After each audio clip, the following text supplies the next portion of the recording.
YCP టీడీపీలపై నిప్పులు చెరిగారు AP Congress chief YS Sharmila. Anakapalli జిల్లా కాంగ్రెస్ విస్తృత స్థాయి సమావేశానికి ఆమె ముఖ్య అతిథిగా హాజరయ్యారు. ఈ సందర్భంగా పాలక ప్రతిపక్షాలపై విమర్శలు చేశారు. ప్రతిపక్షంలో ఉన్నప్పుడు ప్రత్యేక హోదా కోసం నిరాహార దీక్షలు చేసిన సీఎం జగన్ అధికారంలోకి వచ్చాక అది మరచిపోయారని అన్నారు. 25 మంది ఎంపీలను ఇస్తే ప్రత్యేక హోదా తెస్తామని చెప్పిన జగన్ ఆ తర్వాత కేంద్రాన్ని నిలదీయలేదని ఆగ్రహం వ్యక్తం చేశారు. స్పెషల్ స్టేటస్ కాదు, ప్రత్యేక ప్యాకేజీ కూడా లేదని ఫైర్ అయ్యారు. రాష్ట్రంలో రాజధానికి కూడా దిక్కులేదని నిప్పులు చెరిగారు షర్మిల.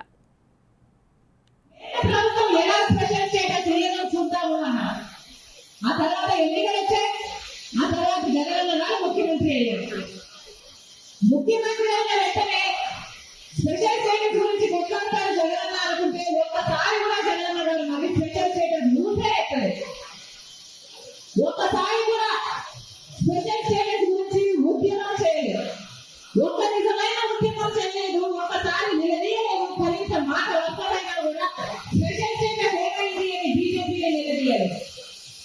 దాంతో స్పెషల్ స్టేటస్ కాస్త మొత్తానికి మూలన పడింది. ఈ రోజు మన స్పెషల్ స్టేటస్ లేదు కదా, కనీసం ఒక స్పెషల్ ప్యాకేజీ కూడా లేదు.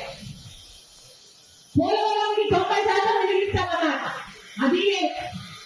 రాజధాని లేదు. చంద్రబాబు నాయుడు ఒక రాజధాని అంటే జగన్ తీరాలంటే ఏ రాజధాని ఎక్కడ ఉందో ఎవరికి అర్థం కావటం లేదు. అసలు రాజధానిగా లేకుండా పోయింది, అసలు రాజధానికి అర్థం లేకుండా పోయింది. రైల్వే జోన్లు